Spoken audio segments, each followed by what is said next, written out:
우리 인류를 창조하셨습니다. 창조하신 그 가운데서 우리 범죄했지만 그러나 하나님께서 범죄한 우리들을 구원하시기 위해서 하나님께서 하나님의 백성을 선택하셨어요. 선택하시고 구원하시고 그 이스라엘 민족만 구원하려고 구원한 게 아니고요. 하나님께서 모든 민족을 구원하시기 위해서 하나님께서 역사를 세팅하실 때 우리 예수님을 그 사랑의 정점 클라이맥스 가운데 두신 줄로 믿으시기를 주님의 이름으로 축복합니다. 우리 주님께서 그 역사 가운데 복을 주시고 또 우리를 회복시키시는 하나님의 놀라우신 사랑을 범죄 가운데서 베풀어 주셨습니다. 그리고 이제 또한 예수님 그 사랑의 절정 예수님을 이 땅 가운데 보내심으로 말미암아 그 사랑을 더욱더 본격적으로 우리 인류에게 보여주셨어요. 비움과 낮춤을 통해서 또 용납하시고 포용하시는 그분의 모습을 통해서 인내하시고 섬기시는 예수님의 모습을 통해서 그리고 십자가에서 보이신 그 대속의 결과 하나님과 화목하게 되는 그 모든 사역을 통해서 우리 주님께서는 우리를 향한 그 사랑을 보여주셨습니다. 비움과 낮춤을 나타내는 대표적인 사건이 바로 성육신입니다. 오늘 우리가 주제로 성육신에 나타난 사랑 그것을 우리 말씀으로 나누게 될 텐데 우리 예수님께서 이 땅 가운데 육신을 입고 오시면서 우리를 향한 사랑을 나타내셨습니다. 여러분과 저 모두가 이 사랑 안에 거하시기를 주님의 이름으로 축복합니다. 우리 빌립보서 2장 6절부터 11절 우리가 아까 교동문으로 읽었던 이 말씀이 소위 그리스도의 찬가라고 초대교회가 하나님 앞에서 찬양할 때 찬양드렸던 가사입니다. 여러분 이 가사들이 대부분 함축적이기 때문에 녹여서 아주 축약해서 넣는 것이기 때문에 어떤 부분은 굉장히 손실이 많아요. 손실이 많음에도 불구하고 사도 바울이 그 가사를 써내려 가운데 아주 집약적으로 써놓은 이 찬양의 가사를 자신의 서신 너무나 잘 알고 있는 빌립보 교회 교인들도 너무나 잘 알고 있는 그 찬양의 가사를 서신에 녹여서 그렇게 써내려갔습니다. 여러분 그 가운데 저는 여러분과 더불어서 5절부터 시작해가지고 6, 7, 8절을 집중적으로 보면서 우리 주님께서 우리에게 보이신 사랑 성육신 가운데 보이신 사랑을 다시 한번 우리 마음 가운데 새기고 여러분 우리 주님께서 우리에게 의도하신 뜻을 따라 살아가는 저와 여러분들 다 되시기를 주님의 이름으로 축복합니다. 우리 예수님께서 먼저 중요한 부분은 비우셨다는 것입니다. 오늘 우리 7절에 보시니까 오히려 자기를 비웠다 그렇게 말씀하십니다. 비운다 그러니까 주님께서 원래 가지고 계시는 것이 있는데 그것을 비우셨다 그렇게 말씀하십니다. 비우시기 전에 취할 것으로 여기지 아니하시는 일이 일어났습니다. 여기 무엇을 취할 것으로 여기지 아니하셨나 보니까 6절에 하나님과 동등됨을 취할 것으로 여기지 아니하셨다 그렇게 말씀하십니다.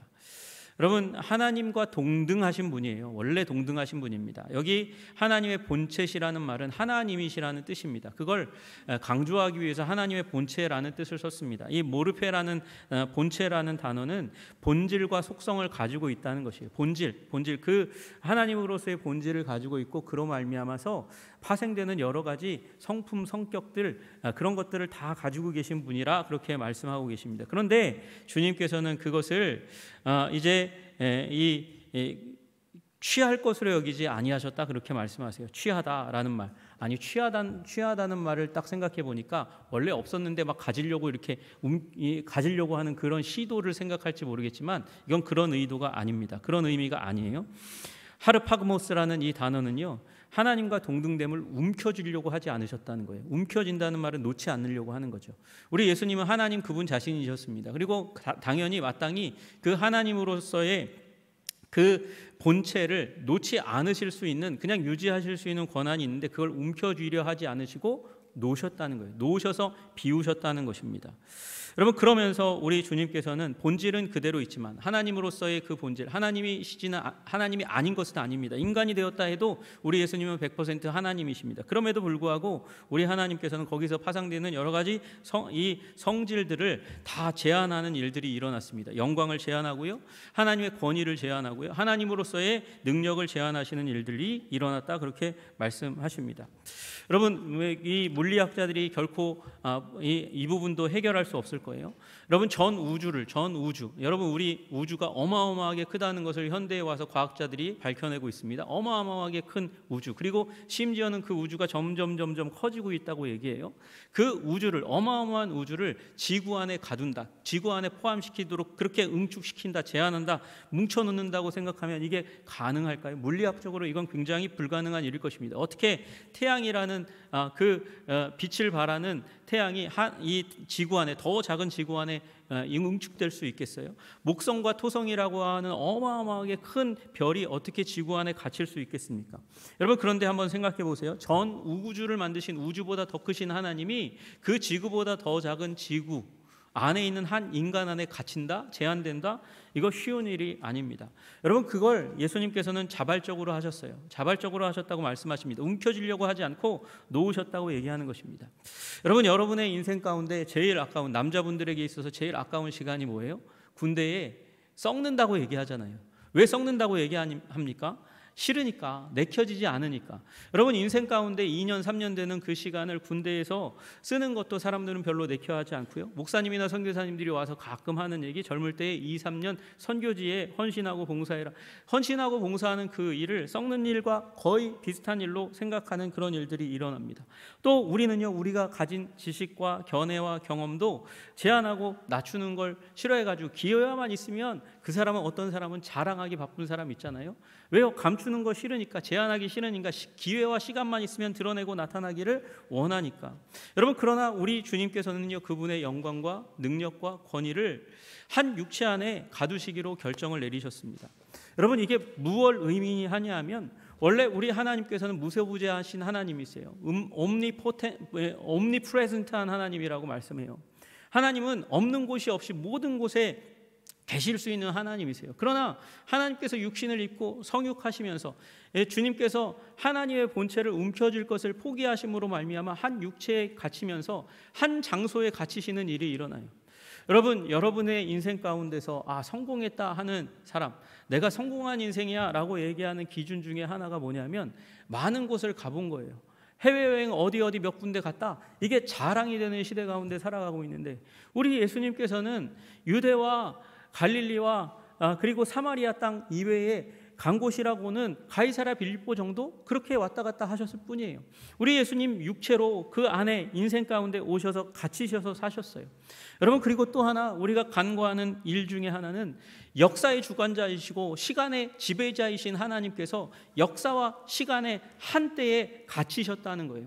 여러분, 우리 하나님께서는 역사와 시간 어디에서나 나타나시며 주관하시며 통치하실 수 있는 모든 시간대에 존재할 수 있는, 이거 상상해 봐야 우리 영화에 나오는 그런 이 타임머신 계율의 타임슬립 영화의 내용, 그거 다 있잖아요. 거기에 나오는 사람들이 행동하는 게 무엇입니까? 그 있어서는 안 됐을 사건, 비참하게 만든 그 사건, 그 순간 사람, 그 문제를 해결하기 위해서 과거에 갔다가 갔다가 그래서 변경되는 그 일로 말미암아서 더 큰 재앙이 막 생기는 그런 일들을 사람들은 보면서 상상하면서 만들었고, 그래도 그렇게 되어도 이 타임머신 타고 갔으면 좋겠다 생각하는 그런 우리 인간의 소망이 있지만, 우리 예수님께서는 원래 옴니프레젠트, 옴니포텐트한 분이시면서 모든 곳에 모든 시간대에 있을 수 있는 시간과 역사를 초월하신 분인데, 그분이 한 역사의 시점 가운데 오셔서 그곳에 갇혀 계신 거예요.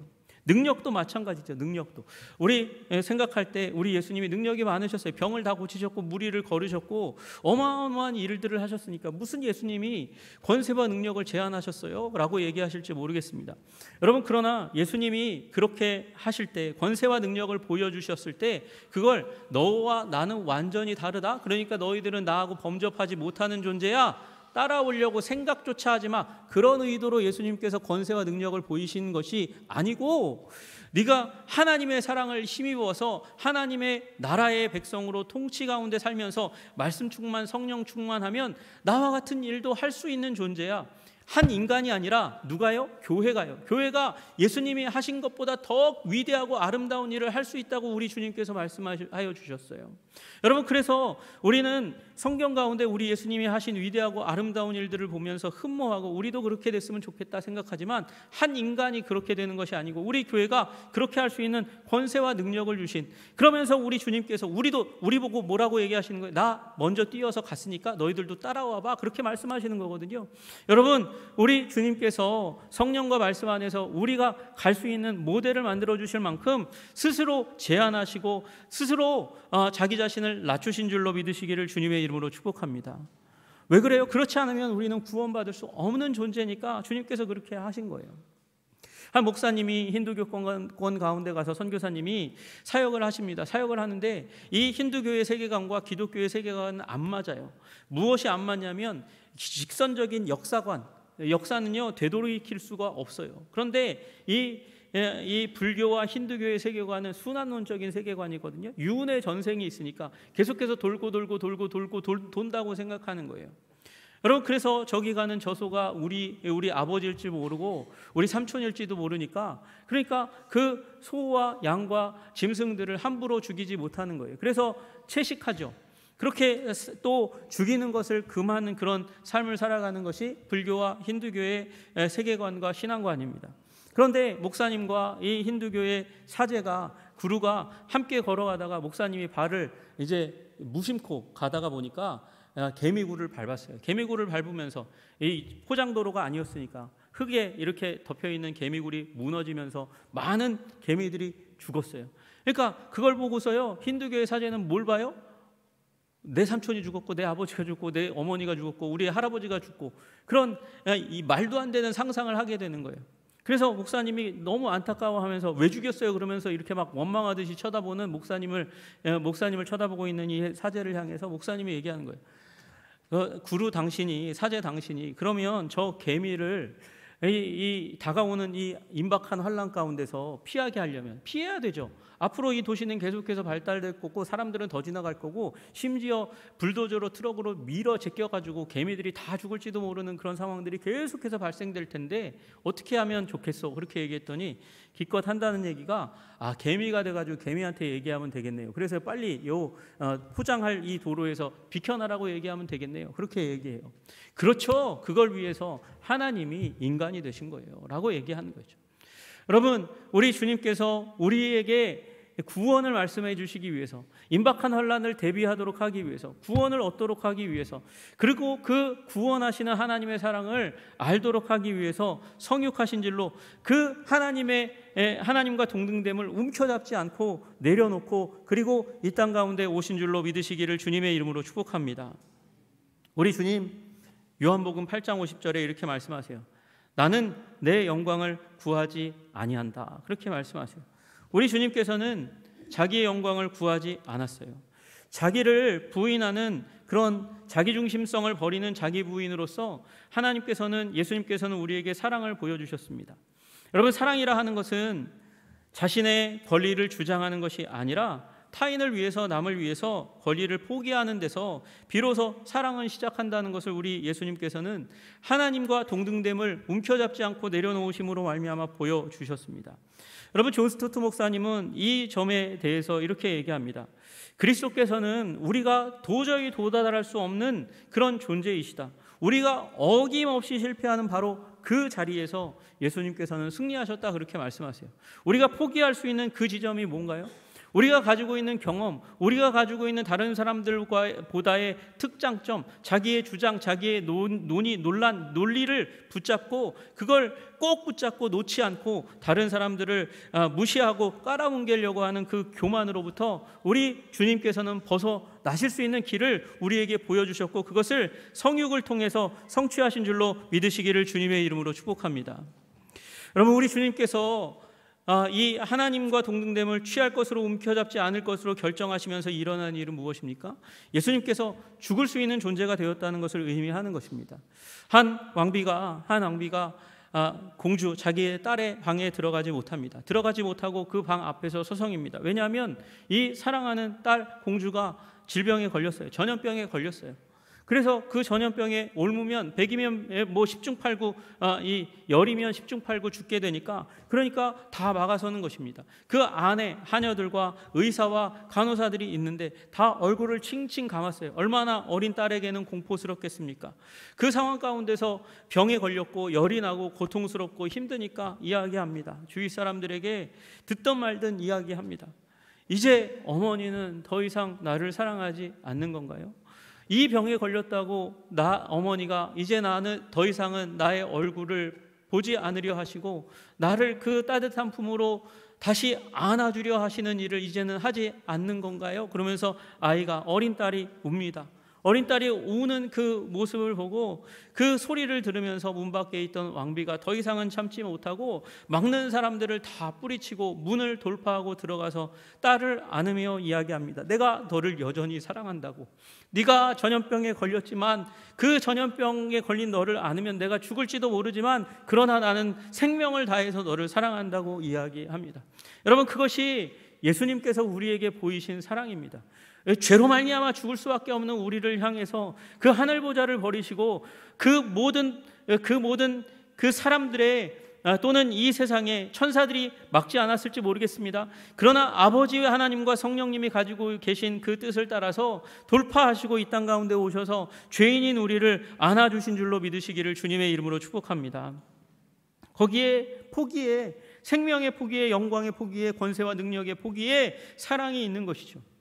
여러분, 우리 이 동생, 여자 동생의 이야기 들어보셨는지 모르겠어요. 제가 이 자리에서도 한번 얘기한 적이 있는 것 같습니다.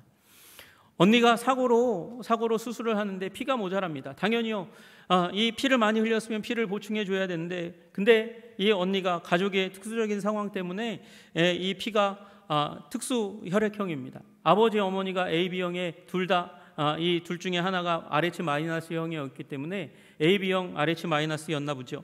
그래서 그 가운데서 피를 구하는데 이 주위의 가족에도 친척에도 동일한 피가 없어요. 근데 찾아보니까 더 어린 동생에게 똑같은 피가 있는 것입니다. 그래서 동생에게 이야기합니다. 언니가 사고 나서 피 흘려서 죽어가고 있는데 네 피가 있으면 살 수 있대. 너 언니를 위해서 피를 나눠줄 수 있겠니? 그렇게 물었어요. 상황을 잘 모르고 어린아이니까 한참을 고민하다가 이야기합니다. 언니가 살 수 있다면 그러면 제 피를 주셔도 좋아요. 그래서 이 동의를 따라서 의사가, 간호사가 바늘을 가져와서 그 몸에 찌릅니다. 따끔했습니다. 아팠습니다. 그리고 이제 주사 바늘을 통해서 피가 계속해서 팩에 채워집니다. 그런데 동생이 이제 들었어요. 부모님을 향해서 말씀하시는 의사의 이야기를 들었습니다. 이 동생의 헌신 때문에 피를 주었기 때문에 수술이 잘 끝났습니다. 언니는 살 수 있습니다. 엄마 아빠가 와서 얘기해요. 너 때문에, 네가 피를 주었기 때문에 언니가 살 수 있대. 그렇게 얘기하는데 아이가 기뻐하면서도 완전히 기뻐하지 못하는 얼굴로 엄마를 향해서, 아빠를 향해서 묻습니다. 그러면 저는 언제 죽는 건가요? 이 아이는 자기가 피를 주면 죽을 거라고 생각했는데 불구하고 피를 나누어 주었어요. 여러분, 알고도 피를 나누어 주었어도 대단한 일일 겁니다. 여러분, 그런데 이 아이는 피와 함께 더불어서 자기의 목숨을 줄 것을 각오하고 피를 주었어요. 그것도 고귀하고 헌신적인 일인데 우리 예수님 죽을 거 알면서도 피를 내어주신 줄로, 그 보혈을 십자가에서 흘리시며 생명을 내어주신 줄로 믿으시기를 주님의 이름으로 축복합니다. 여러분, 버린다는 것이 쉽지 않습니다. 서근옥이라는 한 대학생이 있었습니다. 이 서근옥이라는 대학생은요, 부모님이 좀 좋은 부모님이었나 봐요. 대학교를 이제 가기 어려운 시대 가운데서 대학을 가는 은혜를 입었습니다. 가가지고요, 걸스카우트 활동을 합니다. 대학생이 걸스카우트 할 때니까 저보다 훨씬 더 나이가 많으신 분이잖아요. 저 때는 우리 초등학생이 걸스카우트 했었으니까. 근데 걸스카우트 활동을 대학생 때 할 때에, 그때에 중학생을 만났어요. 중학생인데 눈이 멀었어요. 눈이 사고로 인해서 보이지 않는 그런 학생을 만났는데 섬기다가 불쌍한 마음이 들고 안타까운 마음이 들었어요. 그 마음이 들었으면 안 되는데 들고 말았어요. 가정 형편을 알아보니까 부모님이 없어요. 부모님이 다 돌아가셨어요. 그리고 동생 둘이 있어요. 셋이 고아예요. 셋이 중학생, 고등학생이니까 고아예요. 거기에 무슨 소망이 있습니까? 그 가정 망할 가정이죠. 맏형은 눈이 멀었는데 아이들은 부모님의 조력 가운데 살지 못하는데 어떻게 합니까? 그런데 이 서근옥이라는 대학생이 이 눈먼 학생을 바라보면서 안타까운 마음이 들었고, 이게 하나님의 섭리라는 생각을 하게 됩니다. 그때 아마 부모님이 말렸을 거예요. 주위의 사람들도 왜 그러냐고 그렇게 막았을 겁니다. 그런데 결혼을 했어요. 하고 똑똑한 남편, 자기보다 나이가 훨씬 아래인 남편이지만 똑똑한 남편이 배우면 그래도 앞길을 잘 일으켜갈 그런 인재라고 생각해서 부모님의 도움을 받았는지 어떻게 했는지 미국에 갔습니다. 미국에 가서 거기에서도 말도 못할 고생을 합니다. 점자가 없는 시대니까 점자책이 없어요. 그 책을 읽어주면서 공부를 시켰습니다. 강의를 듣는데 강의를 녹음해서 계속해서 틀어주면서 그러면서 공부를 시켜줬습니다. 그리고 부족한 살림이니까 나아가서 일하면서 돈을 벌어와서 그래서 결국은 남편을 박사학위 받도록 그렇게 만들어 주었습니다. 이 박사학위 받은 남편이 누구냐? 한국 시각장애인 최초로 박사학위를 받은 강영우 박사이고, 나중에 아들 부시 대통령 정부 가운데서 차관보로 등용되어서 미국을 아름답게 하고 힘있게 하는 데 기여한 사람이 되었습니다. 그 작은 아들은 오바마 대통령 정부에 들어가서 선임 법률 고문이 되어서 미국에 또 기여한 사람이 되었고, 또 장남이었던 강진석 박사는 아버지의 눈을 띄게 해야겠다는 열망으로 어렸을 때부터 공부해서 훌륭한 안과 의사가 되는 일이 일어났습니다. 여러분, 이 서근옥이라는 여사가 버렸기 때문에, 자신의 대학생으로서 잘 나가는 가정의 그 자녀로서 자신의 미래의 가능성을 내려놓았기 때문에 강영우라는 위대한, 그리고 그 자녀가 위대한 인생을 걸어갈 수 있고, 이분을 통해서, 강영우 박사님을 통해서 얼마나 많은 사람들이 고난이 있음에도 불구하고, 고통이 있음에도 불구하고 하나님께서 주시는 가능성 가운데 승리하고 형통할 수 있는가 하는 그 미래를 바라보게 되는 일들이 일어나게 되었던 것이죠. 여러분, 이처럼 내려놓는 이 일이 없었다면 마찬가지로 여러분도 이 땅 가운데서 눈물과 고통밖에 없는 죄악의 세상 가운데 절망하며 살아갈 수밖에 없었을 것인데, 우리 주님께서 놓으셨기 때문에, 움켜쥐시지 않으셨기 때문에, 케노시스라고 부르는 자기 비움 때문에 우리가 체험을 얻고 은혜를 얻고 생명을 얻게 된 줄로 믿으시기를 주님의 이름으로 축복합니다. 우리 주님께서는 그렇게 자기를 움켜쥐지 않고 비우심으로 말미암아 우리를 향한 사랑을 보여주셨습니다. 그리고 우리와 같이 되셨습니다. 여러분, 오늘 본문을 보면 7절에 종의 형체를 가지셨다 그렇게 말씀하세요. 사람들과 같이 되셨다 그렇게 말씀하셨고, 사람의 모양으로 나타나셨다, 그게 낮추심이다 그렇게 말씀하세요. 여러분, 우리 주님께서 낮추셨습니다. 타페이노라고 말씀하시는, 그냥 낮은 자리, 잠시 겸손의 자리 가운데 나아갔다는 것이 아니라 비천한 존재, 작은 존재, 무시받는 존재가 되었다는 것을 의미하는 것입니다.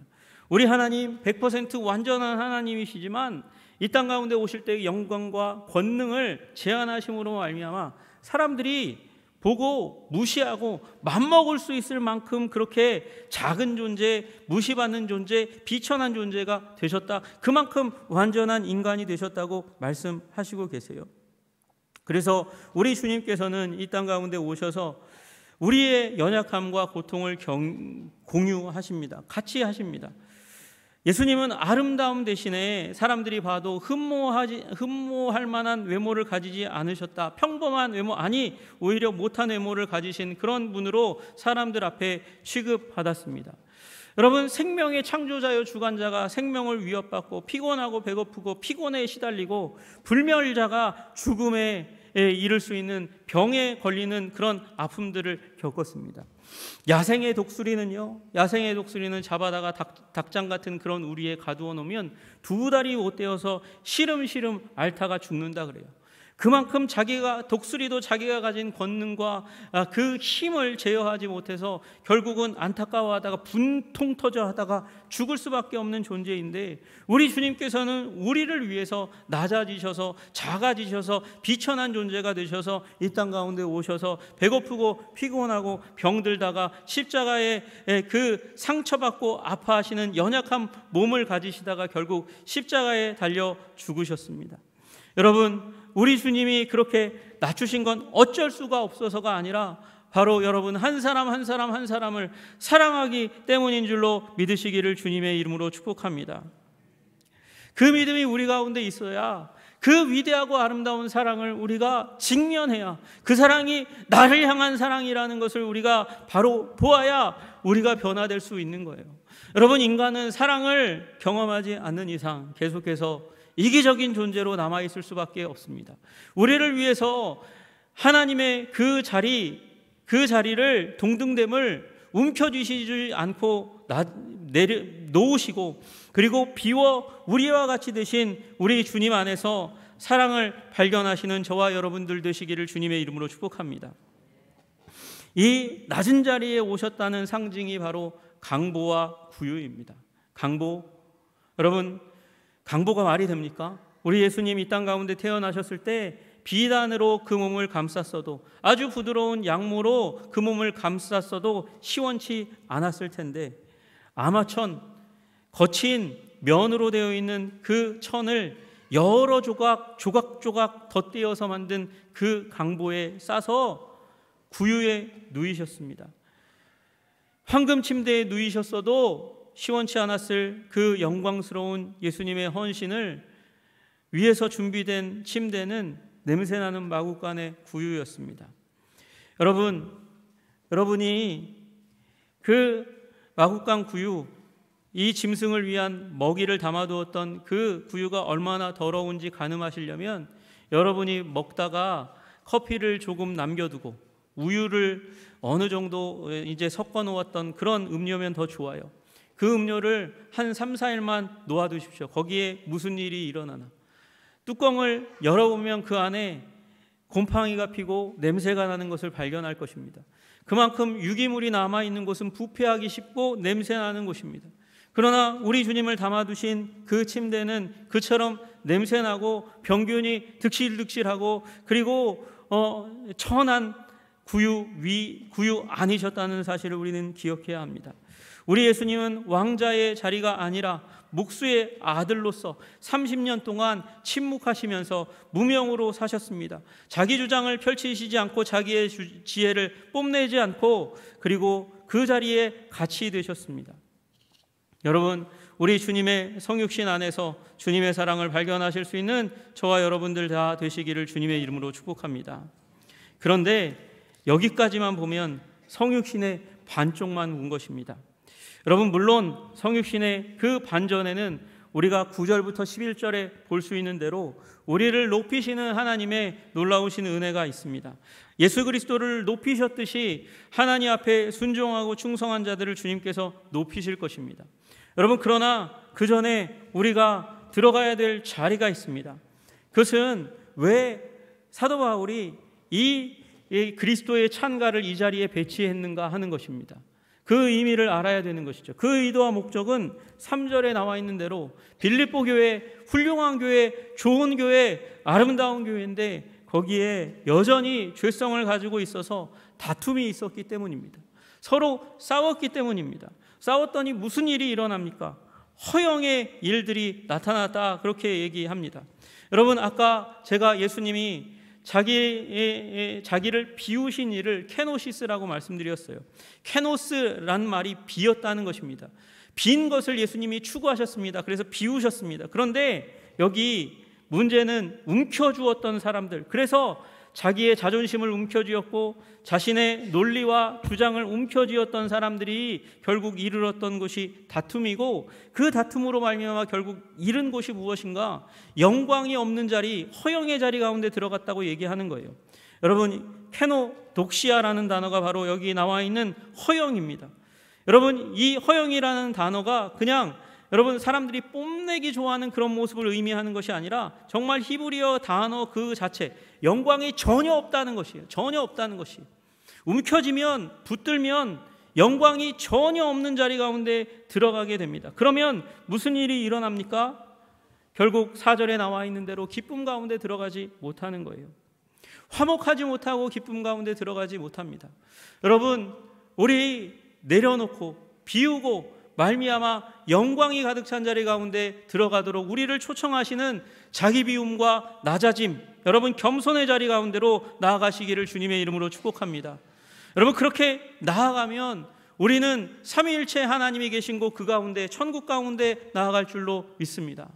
여러분 우리 삼위일체 하나님, 이 이슬람의 알라와는 완전히 다른, 전혀 다른 우리 삼위일체의 하나님이세요. 여러분 우리 삼위일체 하나님, 성부와 성자와 성령이 계세요. 그 분이 각각 완전하세요. 각각 완전한 하나님이세요. 그러나 여러분 우리는 뭐라고 얘기해요? 한 분 하나님이라고 얘기해요. 구분은 할 수 있지만 분리할 수 없을 만큼 완전한 연합과 사랑 가운데 계신 우리 삼위일체의 하나님, 그분의 화목 가운데로 이 하나 내려놓고 겸손하고 사랑하는 자들을 그 화목 가운데로 들어가실 수 있도록 하시는 거예요. 여러분 그래서 우리는 하나님의 천국을 이 예수 그리스도의 삶을 따라가는 그 주정의 삶을 통해서 누리게 되는 줄로 믿으시기를 주님의 이름으로 축복합니다. 주님의 성육신의 삶을 따라서 가다 보면 우리는 서로 사랑하게 되고, 우리는 서로 우리 자신을 붙잡는 대신에 서로를 움켜 붙들고 화목하게 되고 평화하게 되고 사랑하게 되고 그곳이 천국으로 변화되는 기적을 경험하게 될 줄로 믿습니다. 여러분 우리 성육신 가운데 있는 그 사랑은 우리에게 보이신 사랑일 뿐만 아니라 우리를 초청하시는 사랑입니다.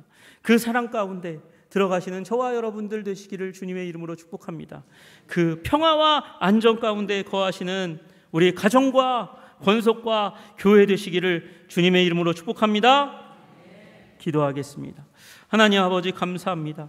성육신 가운데 자기를 비워 낮추어서 하나님의 본체가 인간의 종의 형체가 되어서 이 땅 가운데 오신 것을 감사하고 찬양합니다. 거기에 사랑이 있었습니다.